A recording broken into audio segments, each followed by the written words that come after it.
Left. Is it somewhere on your left? No, I'm good. Okay. Maybe I just got a lot of wax in my right ear because for some reason it seems a lot louder in my left than my right. That's interesting because I feel like it's more on my right than my left. Unless you have your headphones backwards. I'm probably hearing more on my right. So, yeah, more on my right.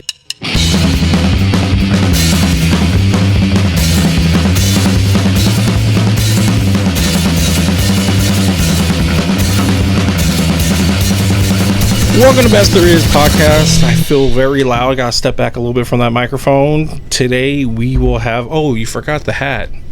Oh, well. That was in the car? No, Declan's hat. You were gonna be fake Declan. Man, I think I could be a pretty good Declan. Are you ready to argue with everybody and disagree with everything? I think I just play devil's advocate, I think. But Jake was gonna be... Ha ha ha, fake Declan, another white kid with longer hair and a hat on, but filling the spot pretty. I feel it. But there's a bigger reason why Jake's here, because Jake is way smarter than me. No, I'm more creative. Okay, you're more smart. I'm technical. I shouldn't say that because Jake does really good 3D printing work, but I don't know. I think I don't have the patience for that. But I'm very imaginative. That's what gets me in trouble with having. You sure we're recording right now? Thoughts. Is it say recording on the bottom part or the middle part? Jake, record, and on the audio. See where it says stop recording? Oh no! Yeah, stop. It says stop recording. Okay, so it's recording. Okay, so cool. Click stop. Wow, thanks for interrupting, Eddie. You're welcome. I was on a groove. And then just to make sure. Then we have Eddie here. Yeah. And I always butcher your guys' name. Filmlosophers. Filmlosophers. It kind of sounds like that, but I always feel like I'm saying police officers, kind of. Think philosopher without the Phil and put film. I know. I see what you're. I know what you're doing. He's got it. Film officer. Kind of. Yeah. Have you ever heard his spiel about what he does? No, I don't think so. Give me your spiel. What's my spill? For our 14 viewers that listen, my family members, friends, thank you. Much love. Gosh. What do you do? Viewer right here. I am the host of the Filmlosophers podcast. We are one of Sacramento's premier movie podcasts, I guess if you want to say. I have been doing this since 2015. I also am a guest host on the new ROCKSTAR's YouTube channel. And New ROCKSTARs? I watched that. Wow. No, it's a big deal that Eddie's been around there. Did you see? They got way over 1 million views on their breakdown of the Doctor Strange movie. Oh, yeah. By the way, I don't need to watch the movie anymore because he told the whole movie. Pretty much. But I wish he would have put spoilers in it or hinted at it. He never did, but no, it's my fault but number one, I don't care because I don't care about spoilers really. I spoiled it for myself a long time ago. It was just a lot of the spoilers were wrong that I read up upon. I stayed away from everything.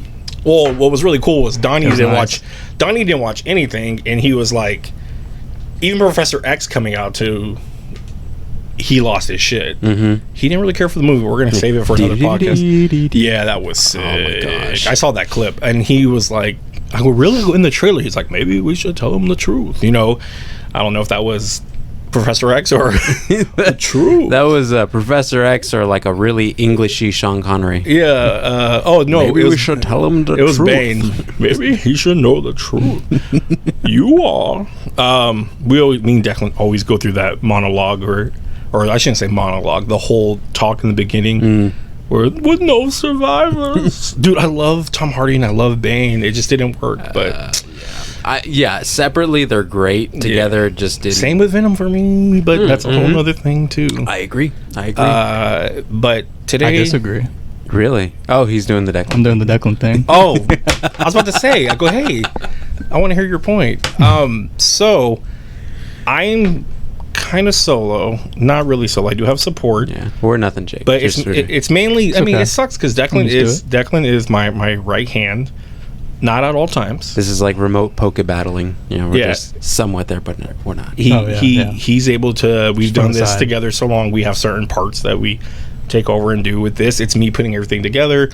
When I got here, I made sure everything was already put in. Basically, that's why when we walked in, everything was set up because I didn't want to do it last. It was nice and easy. Yeah, I didn't want to do all that. Now imagine if you just had these things like fixed into the ceilings and then That would be great. I've been helping out with the local shop lately, so who knows? I may eventually just get away from having a lot of product here and just fixing it into a studio and having stuff for us to draft if we want to draft, but keep all the stuff up and then, pretty much start fixing it for a studio. Yeah. And then, which wouldn't be a bad thing. And then, but I want to, if I'm making money off it, that'd be great. I would love, check out our Patreon that doesn't exist and donate, our Kickstarter, our always GoFundMe. open for sponsors. Our OnlyFans. There you go. Quick things. What were the quick things? Number one, Ryan's been on here a lot. My cousin, I don't know if you've ever seen anything with Ryan. He's my light-skinned black cousin that he was like raised with me like a brother. Super knowledgeable. He's still to this day is my movie buddy that texts me every day about news and everything, gives me all the rumors and all that. He sadly lost his cat T'Challa, and I haven't talked to him much. It's just hard to deal with people when they're it's hard because you don't want to bring it up, and be like, so we're gonna talk about Marvel. Yeah, so I don't want to. There was an empty chair. It could have been for T'Challa. Yeah, exactly. Yeah. So you just don't want to. My mom's like, you haven't talked to him. He's been crying a lot. Well, that's why I don't want him to think about it again. But yeah, so they had to bury his cat recently. So normally he's been filling in here and there, mainly the most because he's just really knowledgeable. He knows, like the X-Men podcast we did. It was because Declan had so many questions for him about these last few comics that came out. Yeah. It's like the events, they're confusing. And he had to break them all down. I don't know if you followed a lot of it. Not as much lately. Did you see when Mora became like Doctor Who? No. They found out like Mora had a power the whole time and she could travel through timelines. And you found out through all the years she's been making all these events happen to try to get rid of the mutant gene. Really? It's so butchered and gross. It's weird, dude. It's so weird. And now they live all on Krakoa. And then they have the gala that just happened. And that was a big thing where it's like they all dress up weird and different. But the announcement was mainly behind the scenes for fans. It was to vote for the newest character to join the X-Men. It was Polaris. Yeah. So there they announced it, but in story, no fourth wall.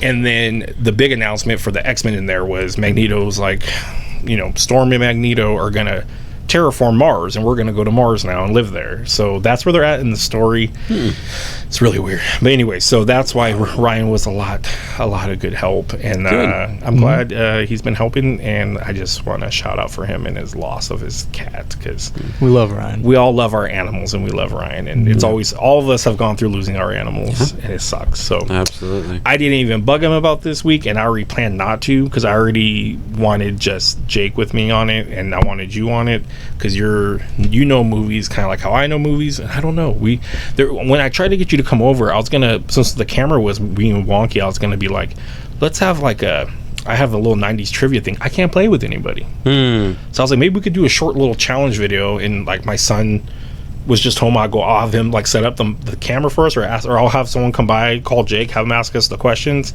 and let's go against each other, like I don't care about who wins, it's just for the fun, the funsies. So that's why when it comes to movies, it's a fun topic to talk to you about, because there's only a few people. Well, I appreciate it, because it's honestly the same concept with me. There's not a lot of people I talk movies with to that extent, that's knowledgeable of like tropes and quotes. Well, it's not even that. It's even knowing, like Donnie, for example. Like me and Donnie hate each other, but we still are friends. It's weird, but I got a buddy like that. He's watched. I know you have a lot of buddies. I feel like that. Every time you tell me a story about a guy, and you're like, I don't really like him. But a lot of '90s movies, like the Camp Nowheres, Heavyweights, Dunstan checks in. Like these movies we know like the back of our hand. We can even quote like Dennis the Menace and stuff like that. It's weird. Like Mighty Ducks, he knows every fucking character of Mighty Ducks character, and I'm like, how do you even fucking remember that? Because I couldn't remember all their names. He knew, like, I know like the main characters and stuff like that, and so we're very nostalgic for when they do come back in the picture. So like they did recently. That's why he was trying to tell me it's a good show. He's like, you need to watch it or whatever. Game Changers. So that's always nice, but he also doesn't know a lot of other stuff though. So like we end up playing the Blockbuster game, and I want him on my team. That's a fun game. I have that. It's hella fun. And there's really bad. Jake can't do the charade parts. For Dumb and Dumber, he was doing this. He's doing like Three Stooges. The Three Stooges. I was like, I got the wrong movie. What is he doing? Yeah, and he never seen it. And I got Blair Witch. I did Blair Witch pretty good though. What'd you do? Run to a corner? Yep. Yep. Yeah. Okay. But see, I think I guessed it. No one, I don't think, guessed it. That's the problem with people that watch movies and don't watch movies, and that's my thing. It's like it's really hard, and especially with the age gaps. Yeah. But I think nice enough for Jake and in my shoes. Probably not as much. Jake didn't get as much as I did. My dad shoved movies down my fucking throat. Yeah. My dad let me watch The Predator, but I do that with my son. Yeah. My son, his Predator's not that graphic for him. It does have like the dead bodies hanging, but it's so compared to nowadays, it's like so fake looking. The dead bodies, and when Carl Weathers, Carl Weathers, right? Yeah, loses his arm, it's so phony looking.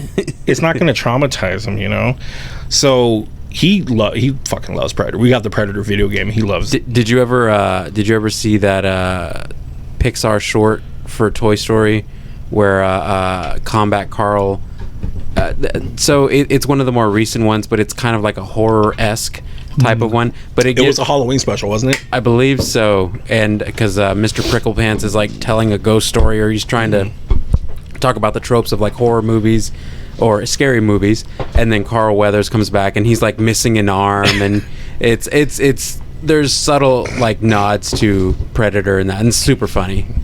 Yeah, anything that throws back and you could kind of catch it, and it sucks when other people don't.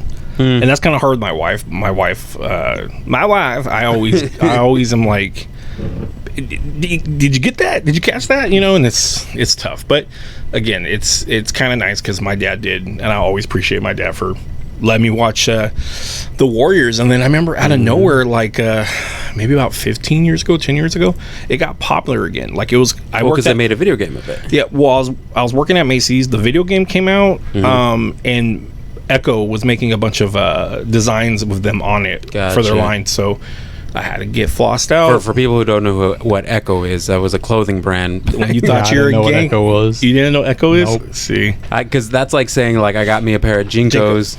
I think I told you before, there's a guy that used to play here not too long ago. He wore Jenko shorts, and I don't know where he got them. That's like deep clearance. That is a deep clearance, because you have to literally go through like the deep cuts. That's of like Fubu, Dada Supreme. Yep. Don't know. What was the competitor to Jinko? There was a competitor. I forget, but it was either Jinko or that other brand. I don't even know. Like, what's popular clothes now? You're asking the wrong guy. I was gonna say, because like Bathing Ape was getting popular like a few years ago. Ape Supreme, I guess. I think there's Huff now. Huff's been skater around. dudes. I mean, but they've been around for a while. But you also got to remember too, like, so I think this is the most truest thing to for the sake of like what's going on now. We lived in the most badass time period. 100%. Like I look back on that like I wish I was there sometimes. Like every single person in this generation that's growing up, all they do for every single day, everything that they aspire to do, everything that they desire, is just a nod or a callback to the things that we did. Like whether if it was the clothes, whether if it was the music, whether if it was the artist, whether if it was whatever it was, they love doing it now. And like, I mean, yeah, we lived in the greatest time period. I would say 80s and 90s are pretty badass. Yeah. You even look at 60s and 70s, and they weren't that sick as much. I mean, music's great through all genres. All decades. I believe there's good music. Yeah. But 90s music is pretty iconic. Yeah, I mean, because there's one-hit wonders that literally stick around forever. Absolutely. Not to mention nowadays, I feel like one-hit wonders that come out now will get faded. Like, let's say Gundam Style or something. Yeah. It doesn't get you really hyped when you hear it or whatever. Like, if you hear, Groove is in the Heart right now for us. I'm done. My shirt's off and I'm dancing. Like even things like listening to the Blue song by Eiffel 65 all over again. Blues fucking huge. Yeah, like, it's crazy. There's I mean, and even then, musicians and artists and just bands from that time that truly gave us something special, they are literally still around and not touring for like the older crowd. They're touring because there are people in this generation that want to hear it, like Foo Fighters. you know, You can't get me started with Foo Fighters. I think Foo Fighters are just amazing band. seriously. And just watching them live too. I've never seen them live, but watching videos of them live, they Yeah. just seem like really chill to Oh, watch. absolutely. I would love to. They're supposed to be here in Sacramento in October, but I don't know if that's going to work out for Aftershock. because the drummer. Yeah, because of what happened with the drummer. It sucks. Things like that, I feel bad. And I'm like, wonder what happened. Then it's like tons of drugs were in his system. Yeah. Then you kind of like feel bad, but then you're like, well, dude, you did it to yourself. you Yeah. know? It's one of those situations where you're not too sure how to quite feel. I mean, you feel bad for... No matter what, you lost someone in the world, so that sucks. But then at the same time, it's like... Well, and another aspect of it is like you feel bad for the fans, the people who grew up with these people, who love these people because these were the type of people who created something for them when they had nothing. Well, that's like I seriously, like, I'm not a huge Linkin Park fan, but everything that came out on the radio, I loved. So yeah. I never followed him, but I did follow Chester a lot once he started revealing more about his depression. Yeah. And you hear it in his fucking lyrics eventually, and people are like, how did you not know this guy was? And that's the sad thing that always scared me, was I told my wife, how am I going to get better when this guy has all the money in the world to get better? Yeah. There's videos of him laughing and playing with his kids and his wife and stuff. Why am I saying my mom and wife are like, you're not him? Yeah. That's the difference, is you're not him. Who knows what he does outside? Who knows what his family does to support him? And that's the thing I could say, and Jake could say too, because he's my brother. We have a huge support system that will never let us down. And even when I went to my IOP thing, like, every time you have to do a checkbox about your support, a lot of people were checking very low. Friends that don't get it, or family that yells at them about it. Yeah. And I'm tens every time, because they're there no matter what. They will never let you fall. Yeah. And that's the best thing. And I think if you have that, you can always overcome things. Absolutely. You can't lean it on them so much, but they're going to push you. And that's the good thing. That's the whole idea of support. Support is not meant to... It's like I'm the boob and they're the bra. Yeah. There you go. Pushing you up. And at certain times, you just got to let them go. Let them fly. Exactly. Be free. I think that's where they're at with me right now, and that's good, because I have to learn. And You're the boob with the family. Good job. You're a free boob. How many boobs are in our family? I mean, come on. You were full of boobs. Yeah, my mom is not. She is the luckiest woman around, but she has a lot of work with us. But enough of therapeutic stuff. I brought a film professional here, and someone that knows tech and wraps his mind around the crazy things of the world, to talk about time travel. And I was thinking about this while watching The Adam Project. Oh my gosh. Did you watch The Adam Project? I did. How'd you like it? It was... so here's the thing. When it comes to streaming movies, I don't put a lot of faith in them. Dude, there's so many now, though. Yeah, well, I mean, you can have a turd pile that's 6 feet high, but it doesn't mean it's good to, you know. It's the thing is that with streaming films, it always seems like it's like hit or miss. What was that on? Netflix. And it seems like more so now, a lot of the bigger hit movies, originals that are coming off of streaming platforms, are not on Netflix. Like Palm Springs on Hulu is phenomenal. Is that Andy Samberg? Yeah, and I'm not an Andy Samberg kind of time travel. Would you count that as time travel? Yeah, I mean, it's more like it's more like Groundhog's Day, but you keep going back to the same day. Well, the science in it, I think, like, the science in it deals more in the realm of like parallel stasis kind of thing, like parallel universe stasis, like the world between. He finds a cave, and when he goes in the cave, he just ends up like waking up to the same day every day that he was just in. It's because he went through the cave that he now. You don't know that, but a girl happens to her, then she sees him, and then she talks to him, and he explains to her what happened. And so those two are in this constant loop of the same day of her sister's wedding. And it's really cool in how nebulous it is pertaining to the aspects of how long this time is, because nobody ages. They don't age. Oh, they just they reset their body back to it. And they wake up in the bed. Wake up at the same, no matter how they end the day, just like Groundhog Day. Yep. But with more science. You got J.K. Simmons in it, who is super angsty against Andy Samberg because Andy Samberg actually let him into the cave during a night where they were doing drugs, and now he has to relive that same day over and over again as well. But he broke it, though, right? No. Andy Samberg and the girl were the one who broke it. In the mid-credit scene, that's when J.K. Simmons finds out that they really did break it because they sent him a message before. Oh, that's right. Because he hunts him every day for his day. That's right. Every so often, he'll come through and like chase after him with like a crossbow and try to kill him. And even though if he kills him, he still just going wakes to come back. Yeah. So it's really cool. And like I said, what's cool is it gets to the point, like in Groundhog Day and a lot of those movies, where you stop giving a fuck. So Andy Samberg keeps ruining the wedding every fucking day, doing dumber things, doing dumb toasts, doing whatever he wants, getting drunk or whatever, because the next day it's going to happen again. Yeah. And it's pretty weird too, because the for the other chick, it's the fish out of water trope. She has to lose her mind with it, but then it does go to very quantum physics type stuff, because I don't know how she starts studying while they're like during the course of so full disclosure of this film, during the course of time they have this like huge blowout and they don't want to talk to each other ever again, and so she in her time reliving it every day, she is studying quantum mechanics and quantum theory, literally becomes like a quantum physicist and learns how to break the cycle of this. That's cool. So it's really cool, and the way it goes about doing it's really interesting.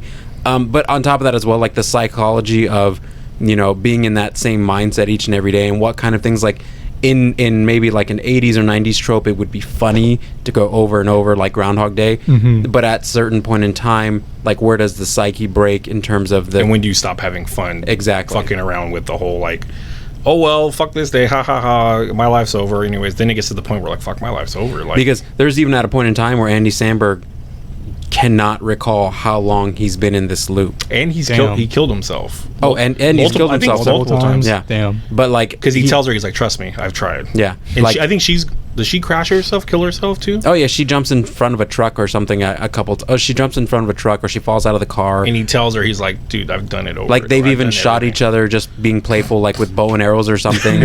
And it's like, but the idea of it's really sound. It's a really funny movie. We make it sound really dark at that point, but it has a lot of like meat to it. So if you like the idea of like quantum physics and parallel, and it is very entertaining. Both actors. Like I'm not the hugest Andy Samberg fan, but when he hits it on the head, he hits it on the head. And I'm not gonna lie, I don't like Andy Samberg at all. I'm not a fan of him in any sense. But I saw this movie and I'm like, all right, he's great in Hotel Transylvania. I love Hotel Transylvania. Who's he playing that? He plays he's the son-in-law. The human. Yeah. Like Dracula, he has that like voice. that type of character. I don't like that he's going to be Dale and Chip and Dale, but you didn't grow up with that. I don't know. I'm not even looking forward to that at all. Rescue Rangers, I am, just because the fact of nostalgia, I guess. But it looked like Roger Rabbit kind of trailer, which I'm like my wife's obsessed with Roger Rabbit.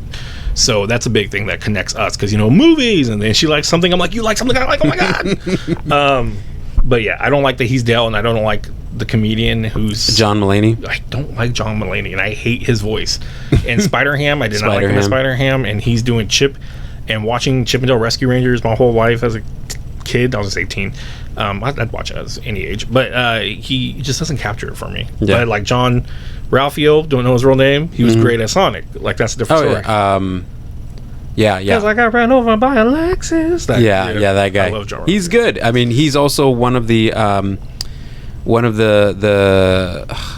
ducks from. DuckTales. No, DuckTales. Yeah, DuckTales got fucking great cast. David Tennant.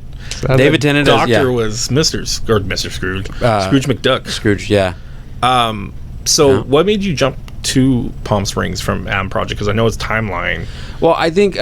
So in terms of going back to what I was saying, like I feel like it's literally a grab bag nowadays when it comes to movies, because of the fact that Netflix has this huge budget for movies. They're like, oh, we'll give anybody pretty much right now the funds to make a movie, and then and then Netflix right now is talking about raising fees, adding commercials. And I'm like, that's because you're adding so many fucking movies. Well, and they announced just this last month that they showed their numbers, and in the span of I think last quarter or the last year or in the last year, they've lost almost 200,000 subscribers. So and their map people are sharing it too. Way down. Their stock. Did you invest in it? Nope. Oh. Well, I mean, and that's part of it. Like that announcement caused their stock to go down, and so because of that funding, they have to start questioning where they're putting money towards. But it's like every now and then you'll have a gem coming out of Netflix. but it's so far and few between. I know you don't like my being a Sandler fan over here, but I don't mind a lot of his Netflix movies. Like Ridiculous 6 is really stupid, but I'm not there for a fucking... Like watching The Fast and the Furious, I'm not there for an actual legit action movie. Hubie Halloween was really dumb, but it's just like if people say, I like The Waterboy, I'm like, then why do you not like this? Because it's literally stupid as that.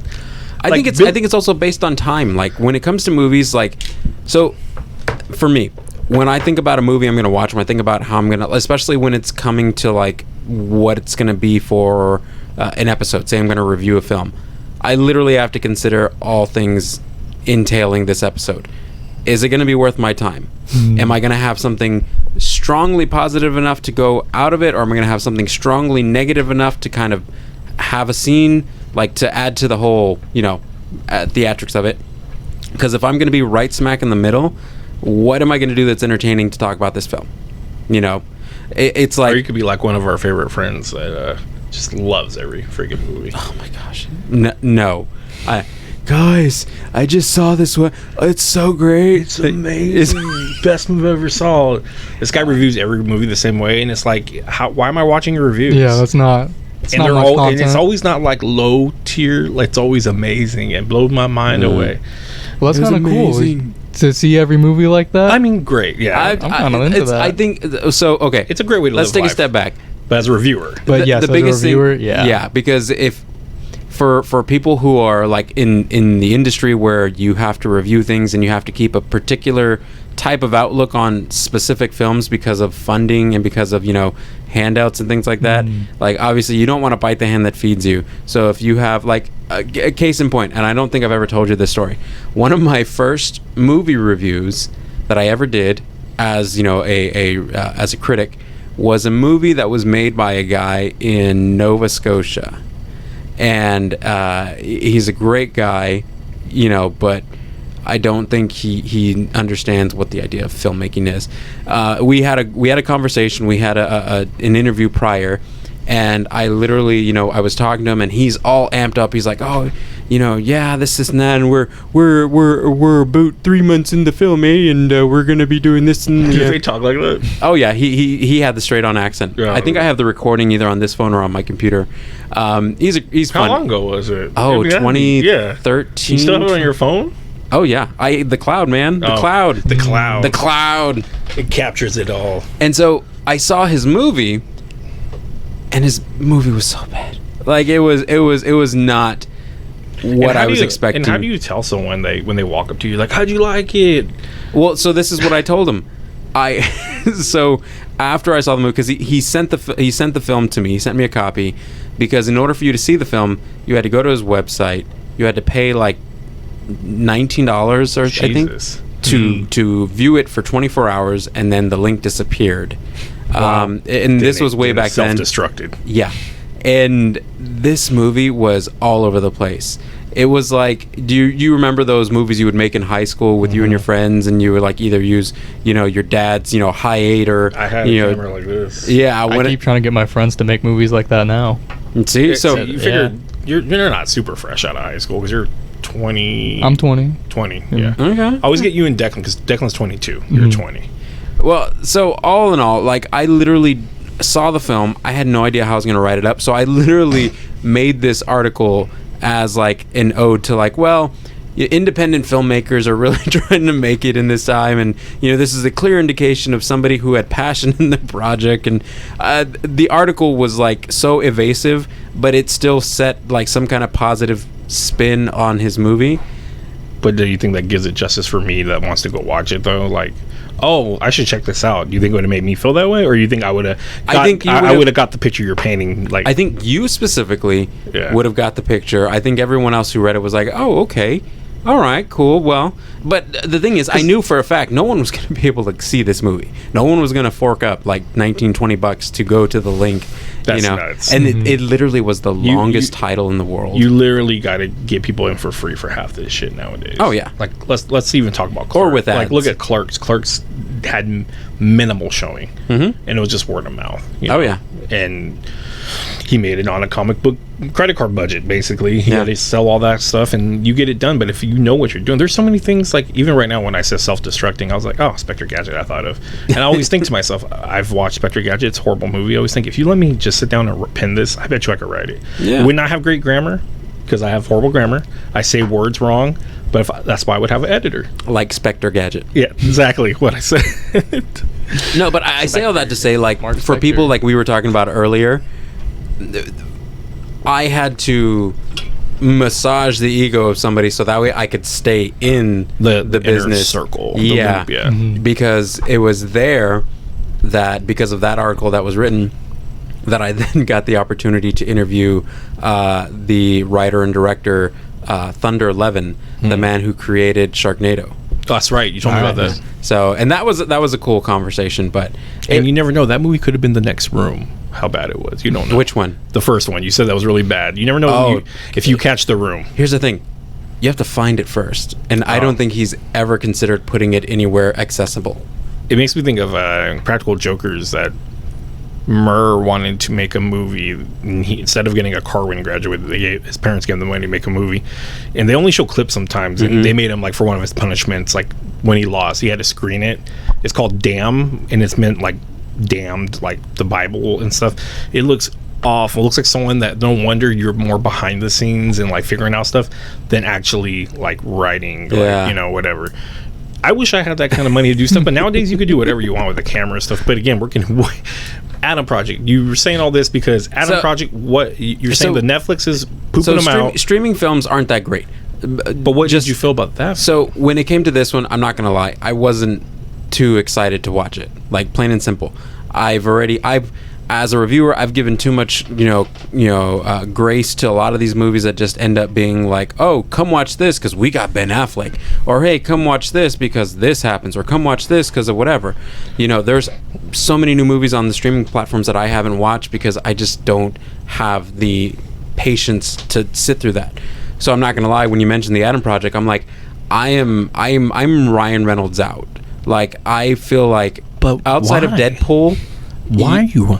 That's exactly why. I only watch Deadpool for Ryan Reynolds. I don't watch Free Guy or anything. Like, you can watch Ryan. Free Guy was essentially every personality of Ryan Reynolds rolled into. That's Crystal was like, he's just Deadpool, and I said, Crystal, yeah, he's just Deadpool in everything he does. Like, no, absolutely. Like, and the fact is that he was Deadpool before he was Deadpool. Like, he literally. That's why they want him. Yeah, to be Deadpool. So I came in with extreme, like. So you, but hesitance. you did watch it. Oh yeah, I watched it. Oh, cool, appreciate it. And I hate you for it because it was actually really good, dude. I cried twice in that movie. I'm not gonna lie, I cried a few times. I'm like. And I need to call my dad. Jake mentioned, even it's funny that he mentioned the bar scene where he's talking to his mom. Like, it's actually making me sad right now. That's what hit me the most. Whew, it's making me a little sad. But like Ryan Reynolds said in an interview, he was like, that was his favorite scene to shoot. It was the last day, and Jennifer Garner was so pure in that scene with him. Yeah, that it just ended on such a great note for the movie. Yeah. But I'll tell you what made me want to watch it. That fucking kid. If you watch any clips with him in interviews and stuff, he's a fucking king. This kid, Ryan Reynolds is in the car between a take, and he's like this, holding their iPhone, recording him in the back seat. He does dialogue for Deadpool 2 from the beginning, like the first 5 minutes of it, and he does because motherfucker, you're a shish kebab and all this stuff, and Ryan Reynolds keeps shaking his head, and it's just so bad. But the kid nails it. And they cast him as Percy in the new Percy Jackson. Oh wow, really? Yeah, really? Series. So but the kid, cool. The kid was amazing in that. movie. Yeah, I have to admit, at first I thought so. Just going into this movie, the first thing I thought when I started watching this, I'm like, all right, we're gonna get a kid who does a really, kid version, interpretation of Ryan Reynolds. Right. It's just going to be an impression the entire time. And as I'm watching this movie, I'm starting to see, like, this kid's got his own personality. Like, Ryan Reynolds is on a level, but this kid, I mean, he's holding back because you can tell he could do more, but this kid has some moxie. Like, I like his performance. I like his acting. I like his ability to be in the scene. And everything that he did in the movie was pretty freaking cool. Like, I feel like there wasn't a single moment in the film where I felt like Like it was he dropped the ball. where like he was a kid who was trying too hard, or like, oh, I have to give it grace because he's a kid. Like I never felt like I had to pare down my criticism of his performance because he's only 12 or 10, however old this kid is. I looked at him and I'm like, I could look at this film and put everybody on the same scale in terms of critiques, and he would be up there with the rest of them. Like he would perform well. Honestly, I think he did better than Mark Ruffalo. I feel like he was a much better performer. Maybe because of the fact that Mark Ruffalo is only in like the last act of the film, but the fact is that the kid is he's the anchor point throughout the entire film from beginning to end, and you have to have a great performer to actually make that work, and he nails it. I liked it all a lot, but I just felt like the end had to get rushed so fast to end it. That's the only thing is once they got to the place where everything was going down, I felt like they had to hairpin wrap it up, because at that point I was like, oh, we still got a little bit of movie left, but I thought one more problem would come up. Yeah, that's where you have to remember, streaming film end credits take up 10 to 15 minutes on their own. Trust me, I've been watching Moon Knight. Oh, I'm waiting. No, every single one of those goddamn series, like it's like, oh, cool, it's 47 minutes, and then end credit scene starts at like 25. Yeah, and you're like, but there's so much. Oh, there's probably an end credit scene, and you're just fast forwarding, and you're like, and then once it gets to the other languages, that's when you know. That's when you know it's done. It's over. It's over. There's no way they're gonna put. I felt like that with Moon Knight. I was kind of like, I was obsessed with Moon Knight, and that ending, I was so blown away and confused, and I was like, there's got to be more. There's got to be more. Yeah. And there wasn't, and then because they were saying there's only going to be one season, but now they're saying that it wasn't a season or a series. It wasn't finale. A series finale. It was a season finale. Well, because of that Twitter mistake of whoever at one of the Marvel entities, whether if it was in the UK or the Americas, posted, or get ready or whatever, be prepared for the season finale or series finale. Well, people were reporting on rumor mills that you're not going to see Moon Knight in a solo. He'll be in something else, and people now are saying he's going to be in the next Captain America, which again, I don't know how he would fit. I don't want to see that. I want to see him appear in the werewolf movie coming out, the Werewolf by Night Halloween special, or in like in the Blade movie, anything like that, anything that surrounds, or give him a Moon Knight movie. I don't give a fuck at this point. But I feel like we need a series to wrap up Jake Lockley's story. Yeah, I think we need at least one more season to kind of give us the idea, just like we did with Mackie. Exactly. Need something like that. But no, back to the Adam Project. Like, I feel like this movie not only had a lot of heart and a lot of great dialogue and a lot of great acting, but the inclusion of the idea of time travel. Usually when you have time travel added into a movie outside of like Palm Springs or this, it's usually a MacGuffin. It's like this one thing that it's like, oh, it just happens. It's just there. You have to just accept it, and it's don't worry. Paradoxical by nature, and exactly. That's just how it is. Whether if it's like, oh, the way you fix it, like with Bill Murray, is you have to fall in love or something, or like there's usually some.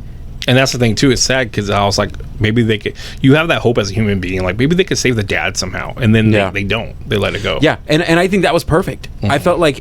I felt like if they had came back and there was a whole new type of reality that was different than what they left, I felt like that only was going to further the, I guess, Disney narrative that we have in most of these films. Disconnect that life just isn't perfect. Even though we have the technology, doesn't mean that things are going to work out. Well, and it makes that end scene with all three of them just all the more richer.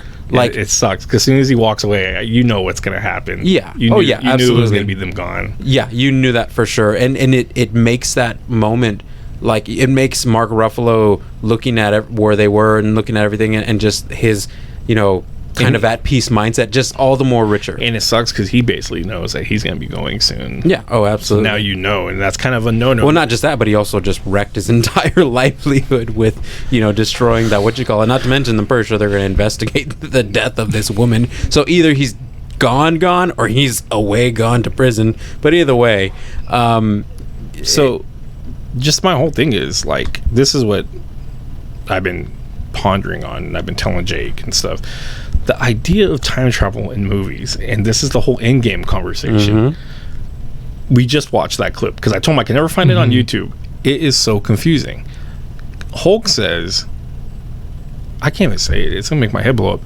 When you go back in time, you don't change your past.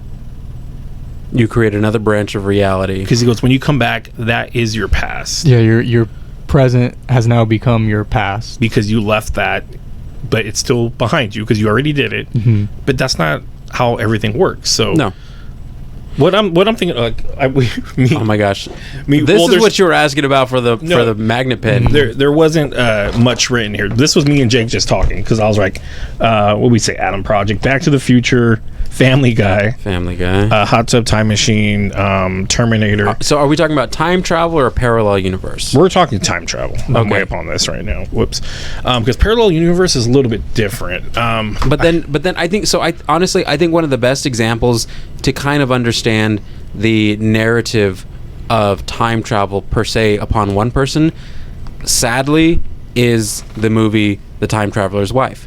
If you've ever seen that, I don't think I've ever seen it. The Time Traveler's Wife is a really good example. Take out the whole. I mean, if you're not a big like lovey-dovey type person. Oh, I'm lovey-dovey. Okay, then you'll love this. So essentially, it sounds sad though. It is. It's very sad because The Time Traveler's Wife is essentially about a man who, for some reason, has this innate ability to just disappear and land in another part of time, in the same universe, mind you, but another part of time. So he's there, he has to figure out whatever's going on, try to kind of keep himself together until his body brings him back to the normal time, you know. So this happens, so through the course of his life, he has at different points in time, because of the unique reality of, or I guess the quantum reality of the relationship between him and his wife, he always ends up in some proximity to where she is. And she's in every timeline that he's in? Well, it's just one timeline. Oh. He's just going back and forth. He never... Like different futures, different pasts? No. It's literally one... The same year? It's the... Who's in this movie? Rachel McAdams and who was the first Hulk? Eric Bana. So it's all the same timeline because you're looking at it from the perspective of the wife, Rachel McAdams.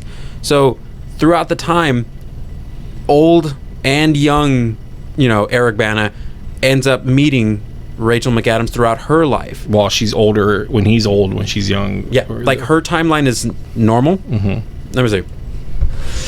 Yeah, I can only imagine. So time travel as timelines. So this is her timeline, right? Mm-hmm. Now, one straight line. So hers, you know, obviously born, death. We don't see that, but you know. So Eric's goes. So it starts here, and then it'll go to here, and then back here. Go again. It'll go here. So basically, he flip-flops all around her timeline. It'll go here, back here. It'll go here, back here. Butts. You know, and so throughout the timeline. So are they touching this timeline though? Because I know right now when you're drawing it, you're not touching it, but he does go into the time. He does go into there. Okay. And he meets her at like when she's younger. Oh my gosh. Eddie's school project. Thank you. It's a bunch of boobs. It does. And so like throughout the timeline, she notices like when he disappears and then when he comes back, like she remembers seeing him when she was a child as an adult, like appearing on their like family property. And she goes like, I remember seeing you when I was a kid. And they end up just at a certain point in time when she's in college where they actually are near the same age. And she's like, you know, oh, you're the person I've met you before, you know, and blah, blah, blah. Falling in love. It kind of culminates in a situation where he's seen that he's gone so far into the future at one point in time where he meets his daughter and finds out that that he's died at some point in time. Wow.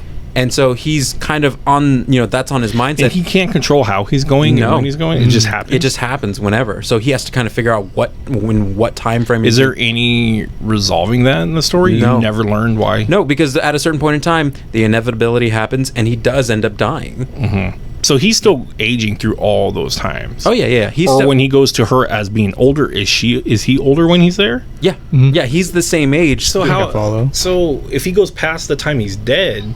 Wouldn't he just be dead during that? He would die himself? Because he's still the person. So there's even at a certain point where, like, the younger version of him has visited his wife after he's been dead, you know, in that timeline, and just has been there. And he goes, oh, how long have I been gone? And she goes, oh, you've been gone for, like, 4 years now or whatever.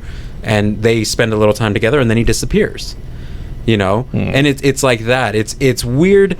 but the way that explains that time travel timeline on the perspective of the people who are watching it happen, I feel like, I mean, because he doesn't do anything that drastically changes. There's no ramifications for him going. Can he change it where it ruins something?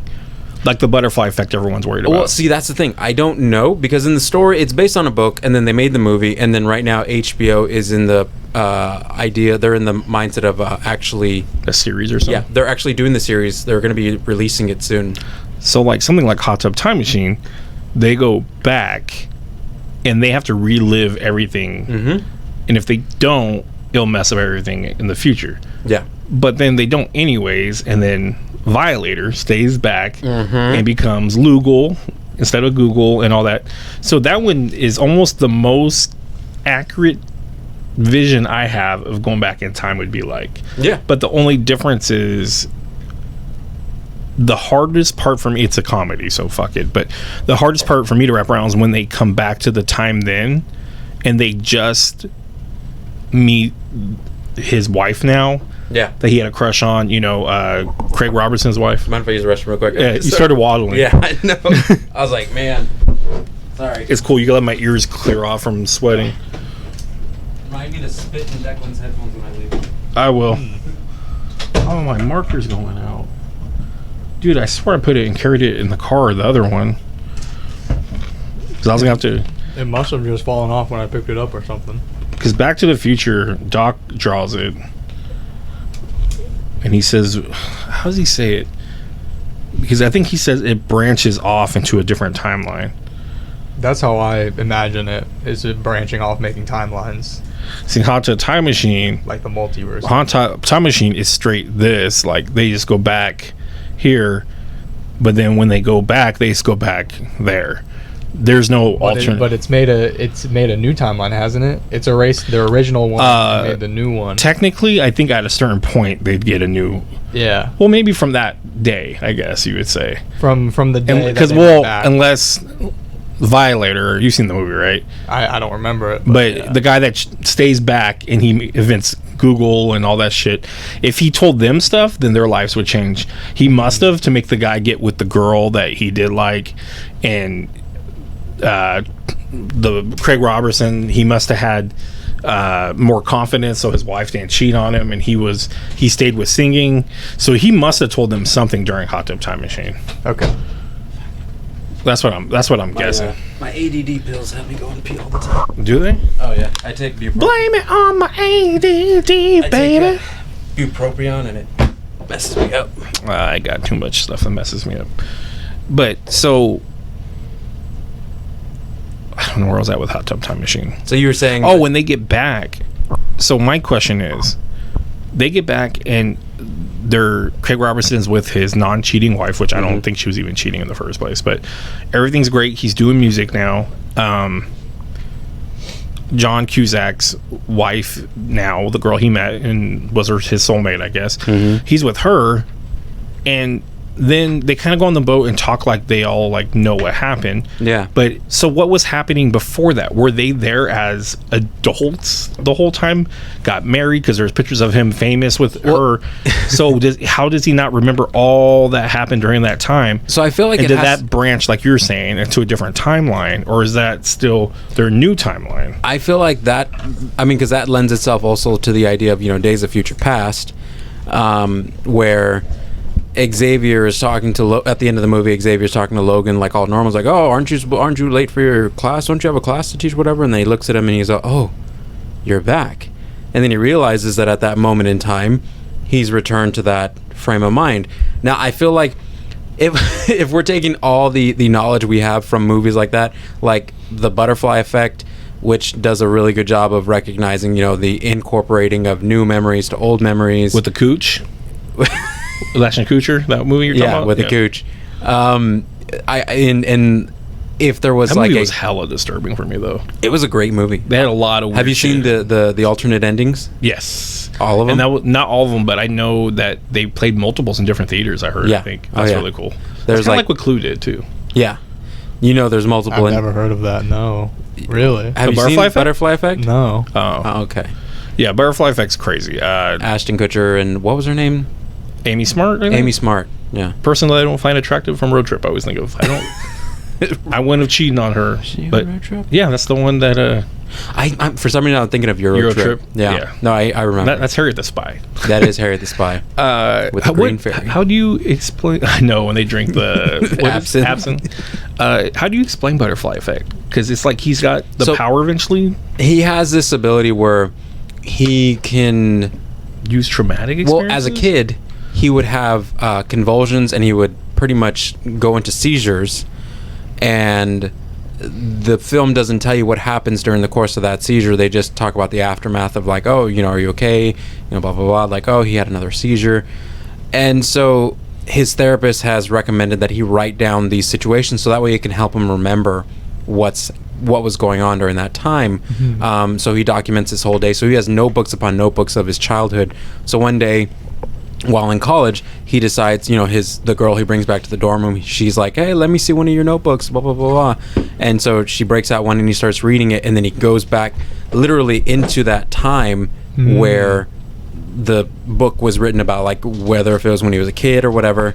Like and when the event was happening that he wrote about? Like he literally goes into that moment and he wakes up as himself seizing, and it's him in that kid's mindset. And he freaks out about it, right? Mm-hmm. And so he starts realizing that if he goes back at certain times, he can do things to change the course of the future where he's at right now. So he's always the same age when he comes back, but things are different, like tweaked slightly or whatever, because he chose to do this or whatever. But then you have the paradox of time travel, in that if something gets changed, even the smallest change. In just case you do watch it, I don't want to tell you the ending because the ending's really smart. There's a few different endings, but they're all smart. No, but they all start from what he figures out how to fix it at the end. Oh yeah, no. Because there's a cool way how he figures out how he's going to fix everything, and then there's the other way. There's another ending to that. Okay, I'll have to talk about it later. Yeah, it's because there's a whole another ending about how he fixes that. Ultimately, he tries to do all these little things, and so, i.e., the butterfly effect, where a butterfly's flaps his wings in Tokyo and hot tub time machine. Isn't this like the butterfly effect? Do we smack a fucking butterfly and something? I forgot what they say doesn't happen. Yeah, so something stupid doesn't happen. But it's that, and he starts seeing how like all these little things that he does, they create bigger This effects. is another thing that messed me up, and I just realized it. Okay, hot tub time machine. If they didn't go back in time and changed it, he would never fuck the dude's mom to create Clark, whatever the fuck his name is. Yeah. So, but it happened in the previous time frame. But so he fucked her already, and he just never told anybody. Yeah. Okay. Wow. There's my Terminator thing. Because Clark never knew who his dad was, and his mom never told him. Right. And so, but did you think he would have ever expected like I could be my kid? Well, because that's literally why when they're in that scene where they're actually having sex, and he stops, and Clark starts disappearing, all Back to the Future, it's because that moment happened already. So here's kind of where I thought I was going, but okay, Terminator. Okay.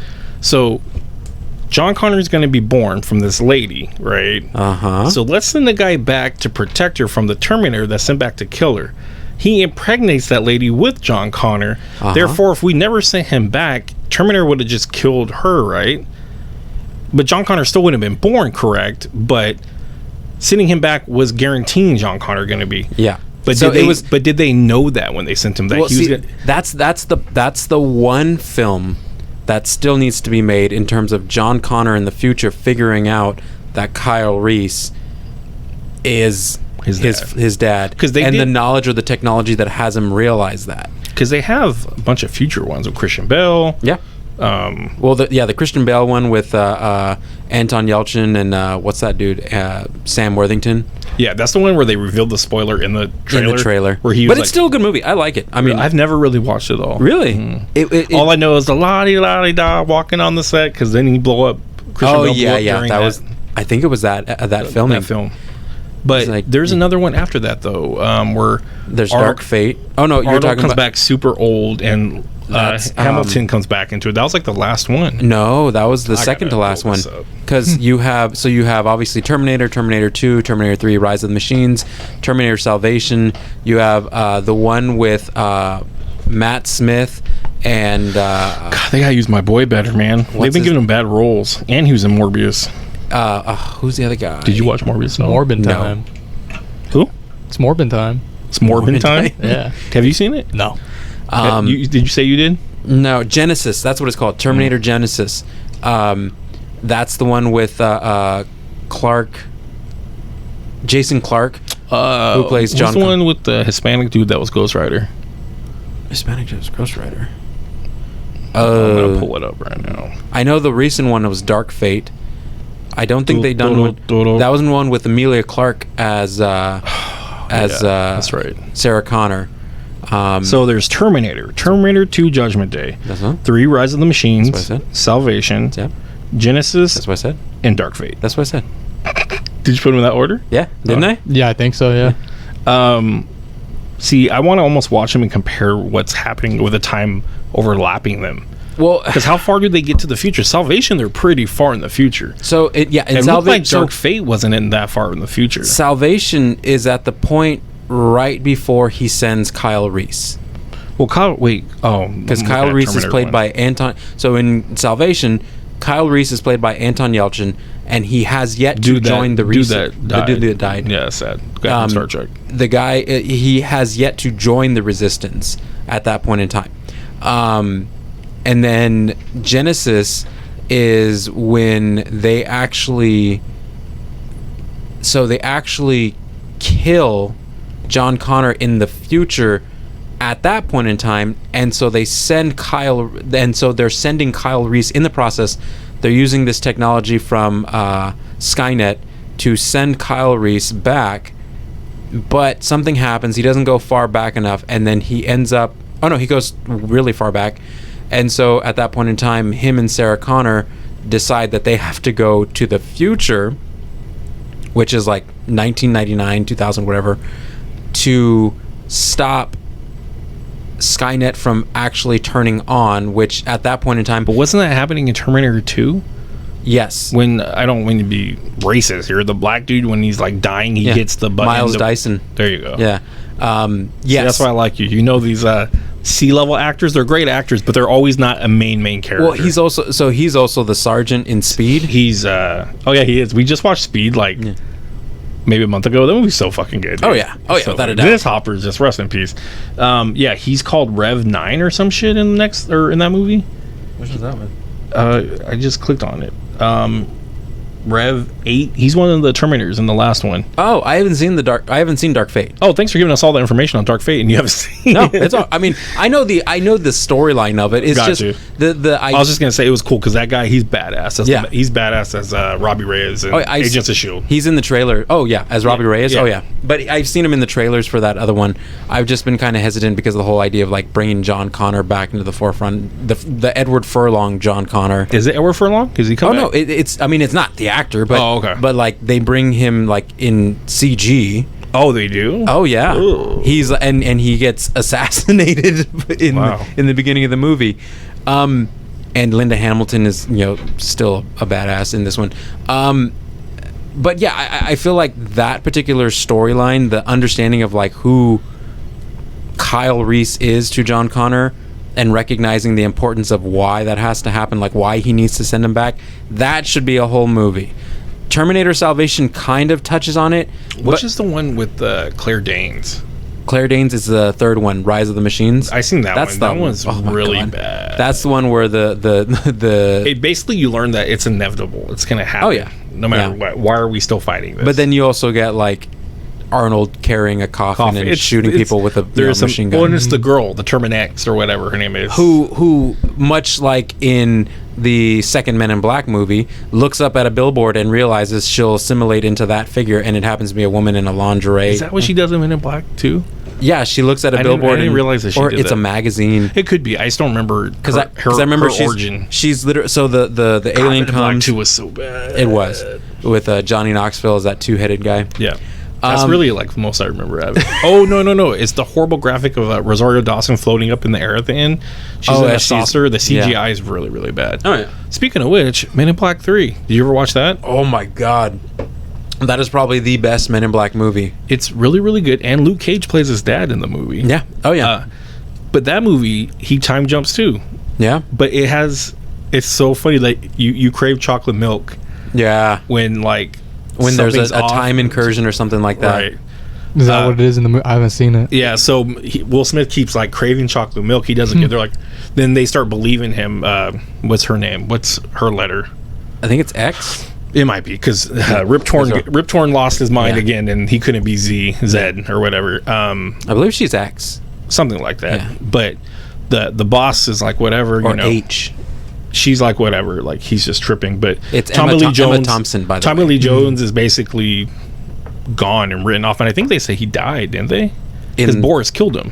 No, so in Men in Black 3, essentially you have this person who is on this moon prison who tried to Jermaine Clement, love him, who tried to stop the moon launch, the shuttle moon launch from going off, and ultimately, which would have helped kind of protect the Earth from an invasion.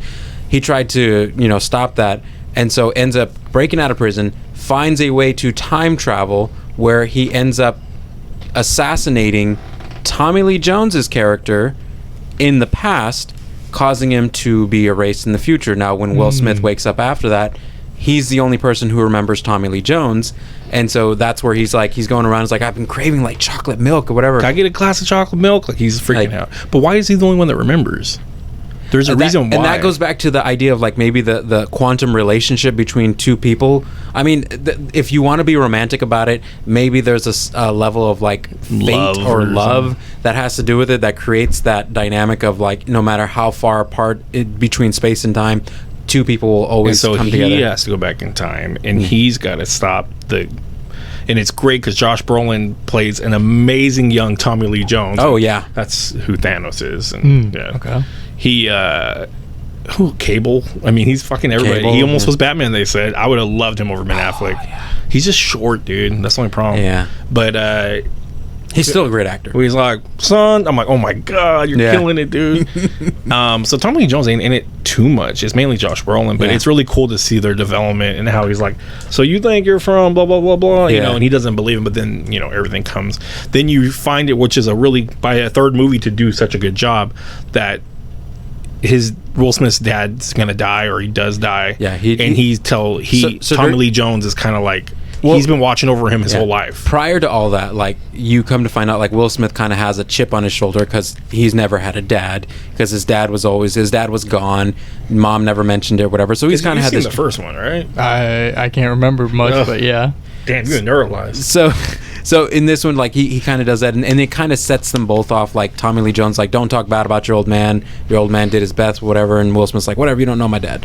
And then comes to find out, like, at the tail end of the movie, that Tommy Lee Jones tried to save his dad from getting killed by the main bad guy, who does end up killing him. And Will Smith sees the whole thing where Will Smith was actually in the car when it happened, and Tommy Lee Jones ends up neuralizing him and then helps him and has been watching over him all So this time. basically it sets up for the first movie. Reason why he picked him as a Men in Black is because he's been watching him the whole time. Which goes back Which is amazing for a third film to do. A lot of Yeah. movies that have trilogies like that, not like Marvel or whatever. Like Endgame's a little different because it's not even a third movie. It sets up for a big movie. But for a movie to have 1, 2, 3, like in a franchise, it's pretty good that the third one can give other ones a better shot, Well, and the whole idea of it is like, it's cyclical. It feeds into itself. It's like the snake eating its tail. Like, you have this never-ending cycle of just one going around in a circle. Is that called like Ouroboros or something like that? Ouroboros, something like that. That's just where my mind went when you said that. The Morbius strip kind of thing. Oh yeah, the Morbius strip. But like, ain't it Mobius? Morbius is a you said Morbius earlier. That's why I'm thinking Morbius, but the Mobius strip. Because Mobius is from Loki, and that's what makes me think of it. His name's Mobius. Morpheus. Now you're gonna Morpheus strip. But yeah, I like that type of writing, like, and not to sound cliche, but that's what made Back to the Future so popular. Like, because it was smart. But coming back from that time, though, does Will Smith remember everything? Yeah.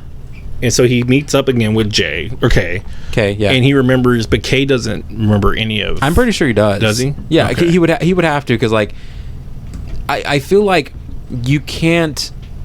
I don't know. In a perfect world, if this was testable, like if you could actually draw up an actual situation, I feel like memories are still going to be the thing that the quantum realm or the space between worlds or universes, or even in the time stream, however you want to put it, in whatever sci-fi fashion, I think memories are going to be those one thing that never can be affected in terms of how much you shape or reshape time, depending on how much you're invested in the situation. Right. I think that's kind of where baseline should lie. Because it's tough, because that's what I was telling. Number one, we could talk about this all day. I have to make sure we don't talk too long, because we'll have like a 5-hour recording, because there's just so much things. And I was telling Jake, there's no right answer. It's movies. No. Movies, you always can change however you want to do it. But I'm looking at it both ways scientifically. If we ever were able to, what would it do? Would it be like how But look at Hulk. Okay, so here's my thing. We were just watching that, and it makes sense to me. If they go back, they take the gems. Past Thanos shouldn't be able to get to the gems, but he says no, that doesn't work that way, because we come back to present, Thanos has the gems. Mm-hmm. But once you change that past, because Back to the Future logic would, so I think Back to the Future logic would explain that yes, you could go back, grab the almanac, and Biff would never be rich. No. Well, I know what Shut you're saying. the front door. No, because like Really? so like it's like this. So say this is the timeline. He's drawing a straight line, just in case for anyone listens on audio. Say at this point in time, they're like, okay, we got to go back and we have to get whatever. So instead of going according to endgame, right? Instead of going back to the point in the timeline, so they go back to that particular point, but because of that point then creates the secondary timeline. So when they go back to the point in timeline, they're not going back to here, they're going back to here, which then that creates the next timeline. But then what happens when they get to this point? They never gonna touch this point again? No. So this one, so once they did this, when they're coming back, so when Scarlet Witch gives a little smirk and says, see you guys in 3 minutes, they all go, Scarlet Witch, fucking me. Black Widow, Scarlett Johansson. Scarlett Johansson says, 3 minutes, see you guys. They all leave, she dies, they do their thing, they come back to that point. Mm-hmm. That's not a different timeline, though. According to who? Like everybody, they're in the same world. But that's Hawkeye's family's still there. Everyone's still family. We've known this from all the other movies. So then we see them be successful, and they come back to a point here. Now, what if they weren't successful? Then they go here, and then this timeline happens. And so they're going back to this timeline where that failed. It's and honestly, it's one of those things where this is why Rick and Morty only does multiverses. He said that they'll never write time travel. It's easier to explain just with the multiverse, because I think the idea of that scene where they try to explain time travel in Endgame. I had us watching. I told Jake that Hulk explaining it doesn't make any sense. And that's the point. Compared to what But they even go and do it, though, right? They go and get the gems anyways. Well, they wanted to have another gauntlet to use against Thanos. Oh, yeah. So they do have another one. But, yeah, I don't... I haven't seen all Doctor Strange. I've seen spoilers, so I don't want to get into what happens to Doc Strange in that other timeline, or Thanos. But it also, that's a different timeline, or a different reality. So for me, it's just, so then what? Okay, you're fucking up my whole idea then of Back to the Future. You're welcome. So why did they go back to get the almanac from Biff? Oh, you mean back in the day? Yes. That's going to get the gems. So Robert Zemeckis' way of doing the time travel is to nuke the fridge. Essentially, like that's. Have you seen Back to the Future? Again, Jesus, can't remember. We gotta have a long. We should sit down and watch a bunch of movies. Watch a bunch of movies. Yeah. We need to have a movie date night. Like for Robert Zemeckis, everything is just on a singular timeline. Because just real quick, back in the day, it wasn't a DeLorean; it was a refrigerator. If you watch the movies, you know how I used to watch the Toys That Made Us. Yeah, I think you watched them too. I never watched them, but I know you watched. But the movie, I know you watched that nerd shit, not me. The Movies That Made Us is really good, and they talk about Back to the Future on one of them, and it was supposed to be a refrigerator that was I mean, that's no different. I mean, it's unsafe. You could die. Oh yeah, absolutely. But, I mean, Bill and Ted, they bring that up in the Endgame. We were laughing at. They bring that up. They use a phone booth, kind of like the TARDIS. I can't even start with Doctor Who, first of all. I mean, then we're talking about, well, that's interdimensional travel. Yeah, they do all kinds of crazy shit. But like Robert Zemeckis does everything on a singular timeline where it's just restructuring the same timeline.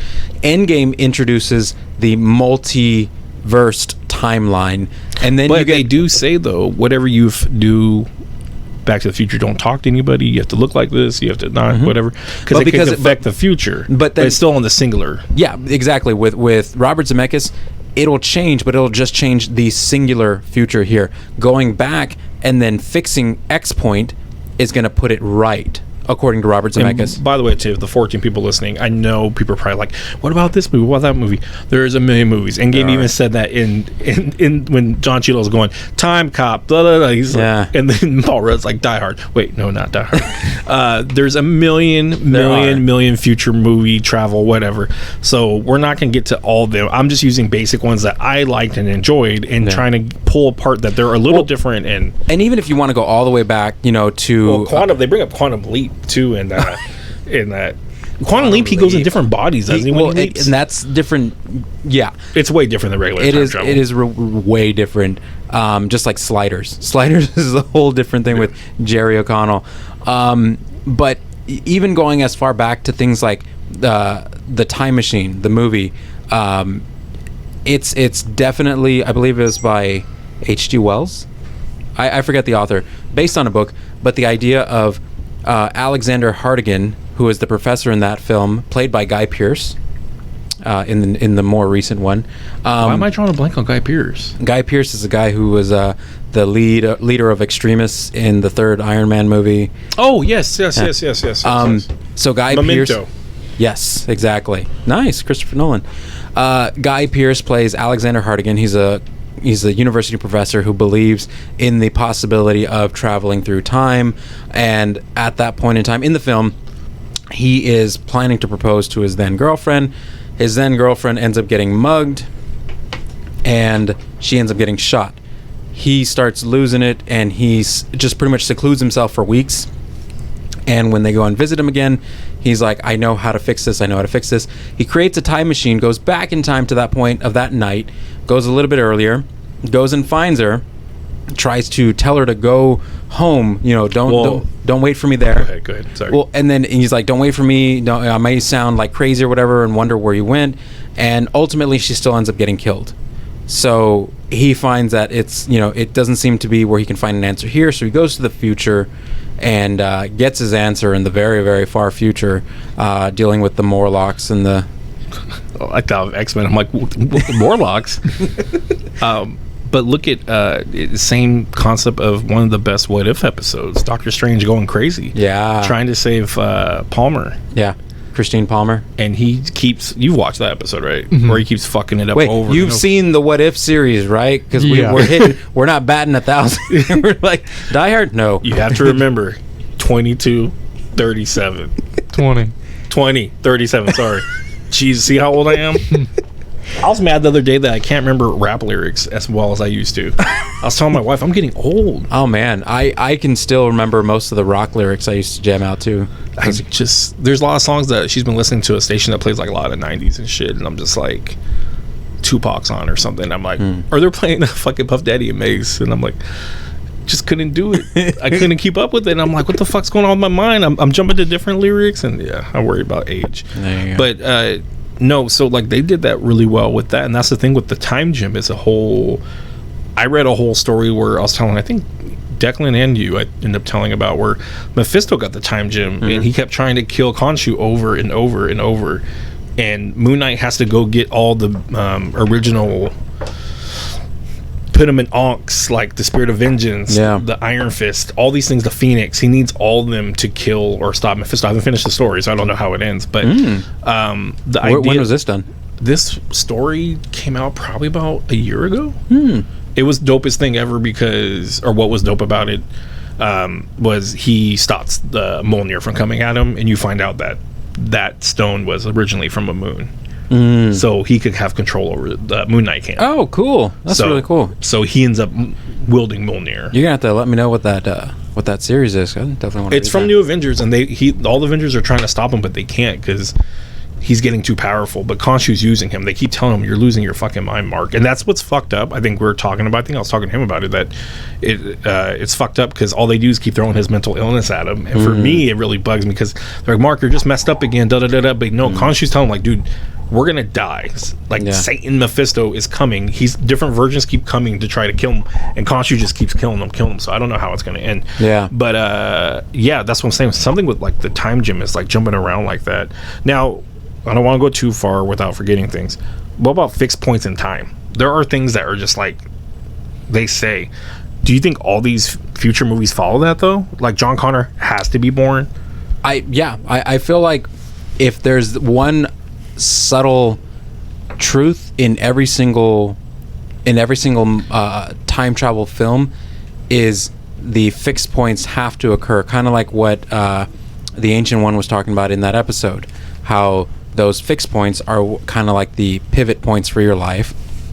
And I feel like for like John Connor, like there are so many elements for John Connor to, have to be born, not only have to be born, but have to decide to lead the resistance, kind of like in Rise of the Machines. I wasn't a big fan of that film, the third one, but I did like the idea that John Connor decides to take on the mantle of leadership for what's to come. Same thing with Back to the Future, fixed points. His parents have to get together at that dance. They have to have that moment. Things like, certain efforts like that, like, making sure Biff, loses that book, because that's a fixed point for Biff. Well, the biggest thing, what I was talking to him about, and I keep saying him, Jake, we were because we're watching clips of Endgame, while we're watching, waiting to come here, and it's weird because they had to do the whole thing where Loki got the cube and disappeared, right? And Loki's like, "Why am I in trouble? Why aren't they in trouble?" They're like, "Sorry, that was a fixed point in time. They were meant to go back in time." What the fuck? They were meant to go back in time. Yeah. So it's not fair, but it makes sense that some time travel is meant to happen. Well, and I think in that effort, that is then more politics in the time, in the time police, in that aspect for the time variant. They had to be political about it for the fact that there was something bigger going on, and if everybody's looking over here watching this, nobody's watching what the right hand is doing, kind of thing. Right. So then I questioned, then what happens? That Loki's gone. So what happens to that Thor? Is that Thor like looking for Loki forever? Because that Loki's gone. I mean, at this point in time, I don't think Thor believes that Loki is still in existence. And they know the cube's gone. Because you're talking about the timeline from the moment in New York moving forward. Tony give him a little heart attack. Loki disappears. I keep hitting my mic. Get this wiener away from me. What do all the Avengers do? We just beat Loki, who destroyed the world almost. And now he disappears with the one thing that he was supposed to be. Is there another multiverse where it's them looking for Loki all the time? Yeah, I mean, probably. That's probably part of the I'd be interested in seeing if that was maybe one of the universes hinted at when Doctor Strange and America Chavez are falling through all those different universes. But I feel like that's a very plausible, answer, in that they are still looking like Thor is probably like sick because he hasn't found Loki in any timeline, or at least in his timeline. Or he turns into Party Thor. So I'm gonna wrap this up. Would you want to meet your young self? That was the big question between me and my wife, like watching Adam Project. It's like, would you do it, and would you tell them anything? And that's always a question that comes up. People are like, what would you tell your 15-year-old self? But like watching that movie, it's like so weird because they're so different people in that movie. Oh yeah. And it's like, why? Now I know why I fucking hated you. It's like, wait a minute, like you're me. This is where it came from, buddy. Yeah, and it's like you're sitting there scolding a kid, but it's fucking you. So it's like you're not really. I mean, you're not really disrespecting someone. You're disrespecting yourself. that's a really odd question because of the fact that a lot of the experiences that I've had has led me to this place where I'm at now. It's like, how much are you willing to gamble? Like, you could go back and tell your younger self, like, you know, there's a scene in the movie Frequency with Dennis Quaid, Jim Caviezel. I remember that movie. And it's when they're picking up each other from different timelines, or not, or the past and the future. From the past and the future on the ham radio. Yeah, that's right. The CBs, right? Something like that. No, they're hams. They're hams. Because it's inside the house. Big difference. And Huh? There's a big difference. There's a huge difference. Mm-hmm. Breaker. And so Jim Caviezel's younger friend is brought to the radio to talk to the man in the future or whatever, and Jim Caviezel, as the older person, tells him, hey, I'm going to tell you a magic word, and you make sure you remember this word as you grow up, because, you know, it's gonna bring you good luck. He goes, word is Yahoo, because his friend in the future is like, can you believe the stocks for Yahoo? Man, I could have gotten the ground floor. So, and it essentially helps him, you know, invest, and he's got like this nice car and stuff like that in the future at the end of the film. As much as I would love to think that I have any amount of wisdom or knowledge that would benefit me in the future, I honestly don't. I feel like I'd probably mess myself up more, and I think leaving it be allows me to still be in a great situation where I don't have to worry about, like, okay, future me said, you know, at this point in time, don't do this and don't do that. Well, what if I did do that? And, right. Yeah, and knowing me, I'm the asshole who's stubborn and whatever, and I'd probably still end up doing it, and I'd probably end up in the same place. So it'd be a waste of energy and a waste of quantum space to travel across time just so that I could tell myself, you know, don't be a dick. You know, that, yeah. I'd rather go further back and, you know, I don't know, be the ghost that I had always wanted to see in my home or something. I don't know. You know, I try to text Declan to sign off because he hates that he never gets to say it. But since do you know the sign off? You don't say it yet. Okay, but do you know it? I think so. Okay, well, so we'll try to do it. So make sure you guys like, subscribe, share. If any one of our 14 viewers watch, thank you, Eddie, for coming. Yeah, great fun time. This was an actual pretty chill. No arguments and stuff, but I would never lose. Sorry you didn't get a chance to embody Declan. I was really feeling it, and I thought, no, I'll disagree with Declan. Okay, there you go. But never would lose my buddy Declan, and of course Ryan and stuff. But like, I think this was a good group for what we covered today, and it was really fun. So thank you, Jake, Eddie. And check us out everywhere. Like I said, hopefully someone sees this. We get 15 views. Like, share, subscribe. We're on everything. TikTok, I've been getting some views because I've been making funny Johnny Depp clips with The Office, because every situation that's happened has worked with Michael Scott somehow. There you go. I don't know. But go ahead, fake Declan, say it. And that's a podcast.